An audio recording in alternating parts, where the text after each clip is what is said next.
Hello everyone. सो आज की video में मैं आपको बीएससी थर्ड ईयर के रोहिलखंड यूनिवर्सिटी यानी कि एमजेपीआरयू के फर्स्ट पेपर के, जिसका मतलब है इनऑर्गेनिक केमिस्ट्री के पेपर के इम्पॉर्टेंट टॉपिक्स बताने वाली हूँ। ये टॉपिक्स आपको बिल्कुल भी नहीं छोड़ने हैं। आपको जो एक्स्ट्रा पढ़ाई करनी है आप कीजिएगा, बिल्कुल कीजिएगा, क्योंकि बेहतर नंबर लाने के लिए आपको एक्स्ट्रा पढ़ाई करनी पड़ेगी। लेकिन ये टॉपिक्स आपको बिल्कुल नहीं छोड़कर जाने हैं अपने एग्ज़ाम से पहले, तो इन टॉपिक्स को तैयार ज़रूर कीजिएगा, ठीक है। तो important topics BSc third year के इनऑर्गेनिक के मैंने आपको सेक्शन वाइज बता दिया है। मतलब मैंने जो लिखा है वो सेक्शन वाइज लिखा हुआ है, जैसा कि आपको दिख रहा होगा। पहले लिखा है लॉन्ग। अब आपको ये तो पता ही होगा कि आपका जो पेपर पैटर्न है वो किस हिसाब से होता है कि आपके जो लॉन्ग क्वेश्चन होते हैं वो होते हैं 10 मार्क्स के, है ना। एक लॉन्ग क्वेश्चन आपका 10 मार्क्स का होता है। अब 10 मार्क्स में दो तरीके से क्वेश्चंस आ सकते हैं। 10 मार्क्स में दो तरीके से क्वेश्चन कैसे आएगा कि पूरा ही एक टॉपिक पे आ जाए, कोई एक ही क्वेश्चन दे दे जो 10 मार्क का आ जाए। और दूसरा तरीका होता है कि वो 5-5 नंबर के दो टॉपिक आपको दे देता है, तो इस तरीके से आपका पूरा एक लॉन्ग क्वेश्चन 10 मार्क्स का बन जाता है, ठीक है। तो पहले मैंने लॉन्ग 10 मार्क्स वाले लिखे हैं कि पूरा ही एक टॉपिक से आपका क्वेश्चन किस तरीके से आ सकता है। तो जो लॉन्ग है उसके लिए सबसे पहला इंपॉर्टेंट टॉपिक है आपका सिलिकॉन्स। सिलिकॉन्स क्या होते हैं, सिलिकॉन्स के प्रिपरेशन आप कैसे करते हो, और उसकी प्रॉपर्टीज क्या होती हैं, यूजेस क्या होती हैं। अच्छा, यहाँ पर मैं एक बात क्लियर कर दूं जिसको नहीं पता है या कंफ्यूजन होता है। प्रिपरेशन मतलब होता है कि हम उस चीज़ को कैसे तैयार करते हैं, वो सारी रिएक्शंस, वो सारे तरीके या मेथड जिससे हम उस चीज़ को तैयार कर सकते हैं। और प्रॉपर्टीज़ का मतलब होता है कि जो भी हमारी चीज़ है जिसके बारे में हम बात कर रहे हैं वो कौन कौन सी रिएक्शंस देती है, उसके ऐसे क्या गुण होते हैं, या वो कौन से कंपाउंड को रिएक्ट करके बना सकती है, ठीक है। वो होती है उसकी प्रॉपर्टीज। और बाद में आता है उसके यूजेस, यानी कि हम उसको किस तरह से इस्तेमाल कर सकते हैं। उसके बाद सेकंड इंपॉर्टेंट टॉपिक है लॉन्ग के लिए मैग्नेटिक ससेप्टिबिलिटी। ज़रूर ज़रूर ज़रूर करना। मैंने आपको मोस्ट इम्पॉर्टेंट वाले टॉपिक ही लिखे हैं यहाँ पर। आपको ये टॉपिक बिल्कुल करने ही करने हैं, इसमें से कोई टॉपिक छूटे ना। तो मैग्नेटिक ससेप्टिबिलिटी के बारे में ज़रूर पढ़कर जाना, ये क्या होती है और इसका फॉर्मूला क्या होता है। उसके बाद मैग्नेटिक ससेप्टिबिलिटी को नापने के लिए, मेज़र करने के लिए एक मेथड होता है जो होता है गॉस मेथड। तो आपको ये मेथड ज़रूर पढ़कर जाना है। उसके बाद इसका इसी से रिलेटेड, इसी टॉपिक से रिलेटेड आता है कि म्यू एस और म्यू ई एफ में की वैल्यू में क्या रिलेशन होता है। तो ये आपको ज़रूर पढ़कर जाना है कि इन दोनों के बीच में, म्यू इफेक्टिव के बीच में और म्यू एस के बीच में क्या रिलेशन होता है।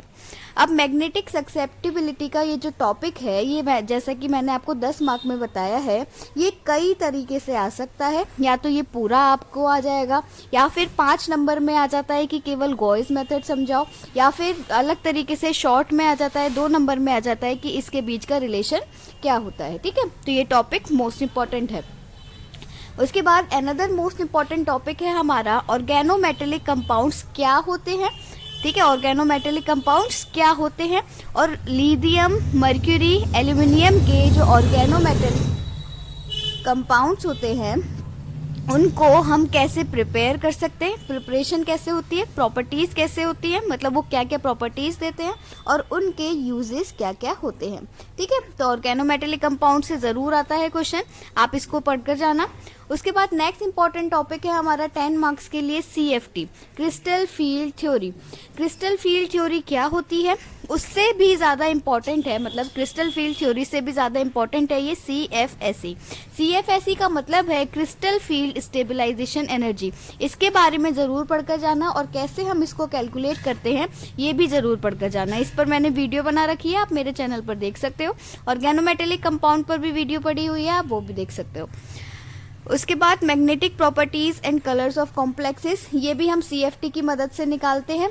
ये भी मैंने आपको सिखाया हुआ है, एक वीडियो पड़ी हुई है CFT की थ्योरी के बारे में, और CFT की डायग्राम हम कैसे बनाते हैं उसके बारे में, और एक मैग्नेटिक मोमेंट के बारे में पड़ी हुई है। तो आप तीनों वीडियोस देख सकते हो।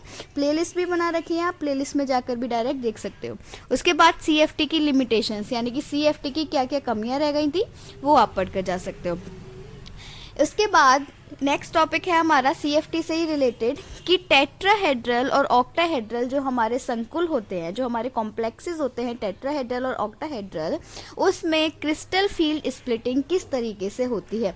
इस पर भी मैंने एक वीडियो बना रखी है, एक नहीं बल्कि 2 या 3 वीडियोस बनाई हुई हैं, बिल्कुल इजी तरीके से एक्सप्लेन करने की कोशिश की है, तो आप वो वीडियोस देखना। उसके बाद भी आपको कोई क्वेरी हो तो आप फिर भी पूछ सकते हो।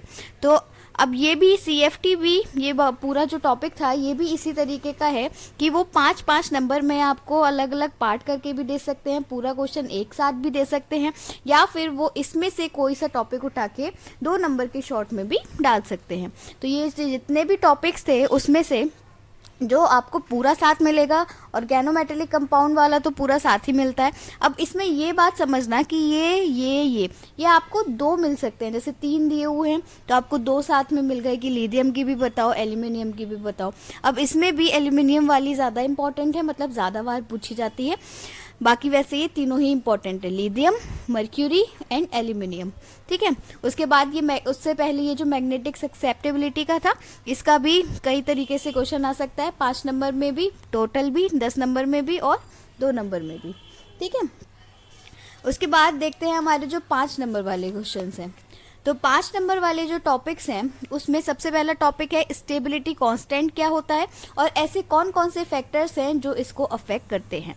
ठीक है, नेक्स्ट है ऑर्जल डायग्राम क्या होता है, ऑर्जल या ऑर्गल जो आपको सही लगे आप वो प्रोनाउंस करो। तो D1 और D9 का ऑक्टाहेड्रल वाले कॉम्प्लेक्सेस में ऑर्जल डायग्राम कैसे बनता है ये आपको बताना है। उसके बाद मायोग्लोबिन और हीमोग्लोबिन का क्या फंक्शन होता है ये इंपॉर्टेंट है, ये आप पढ़कर जाना। देन आता है हमारा शार्प प्रिंसिपल, ये है most important. Sharp principle 5 number में भी आता है, 2 नंबर में भी आता है। जो हमारा एसिड बेस का कॉन्सेप्ट है, hard and soft acid base का, वो ज़रूर पूछा जाता है। उसके बाद नेक्स्ट टॉपिक है हमारा फॉस्फाजीन्स क्या होते हैं और ट्राई फॉस्फाजीन में बॉन्डिंग किस तरीके से होती है, इस पर क्वेश्चन आता है। इसकी एप्लीकेशंस क्या होते हैं, एप्लीकेशंस में कंफ्यूज मत हुआ करो।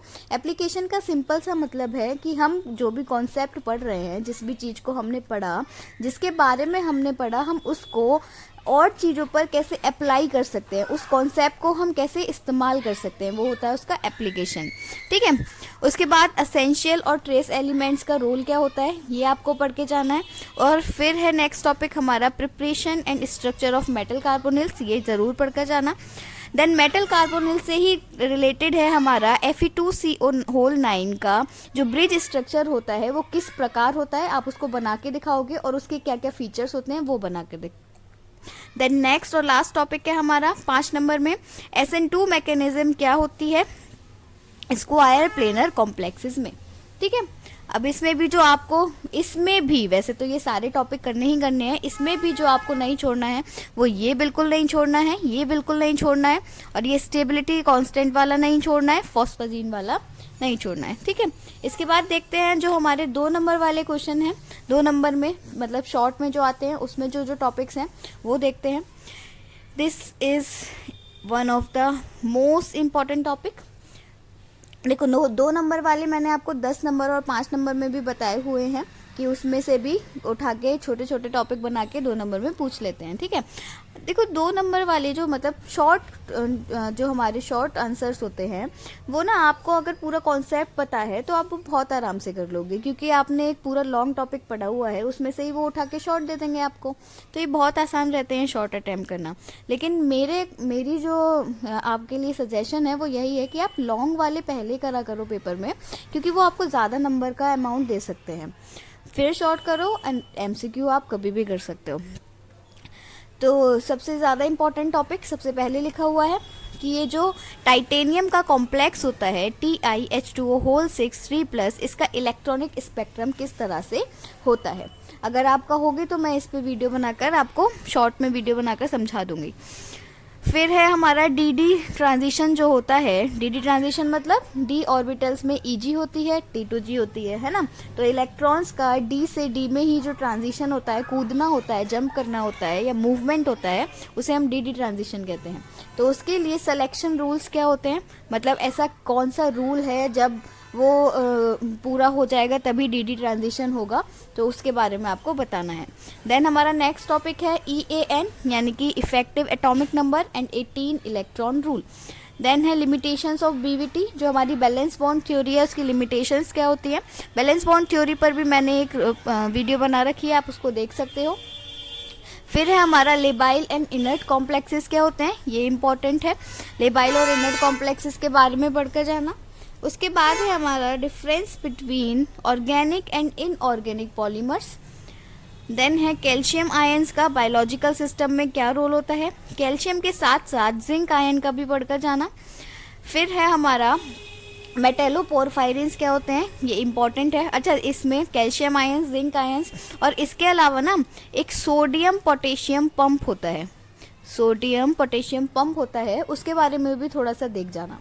और ये है हमारा एलएस कपलिंग, एलएस कपलिंग के बारे में आपको पढ़कर जाना है, इस पर भी मैंने वीडियो बनाया हुआ है, आप कॉन्सेप्ट समझ सकते हो वीडियो देखकर। लेबाइल एंड, अच्छा ये रिपीट हो गया, माय बैड, सॉरी। तो ये है हमारे 2 मार्क्स वाले क्वेश्चंस, तो मैंने आपको 2 मार्क के, 5 मार्क के, 10 मार्क के सारे क्वेश्चन, सारे टॉपिक्स बता दिए हैं। तो आप अच्छे से तैयारी करो। और केमिस्ट्री के एग्ज़ाम शायद लास्ट में शिफ्ट हो गए हैं, वैसे हर बार पहले होते थे जो ईयरली एग्ज़ाम्स होते हैं उसकी स्कीम में। तो all the very best, all the best for all exams, आपके जितने भी जो भी सब्जेक्ट के एग्ज़ाम्स हैं उनके लिए ऑल द वेरी बेस्ट। और अच्छे से पढ़ाई करो, मेहनत करो, अच्छे मार्क्स लाओ। That's all for this video, thank you so much, bye bye.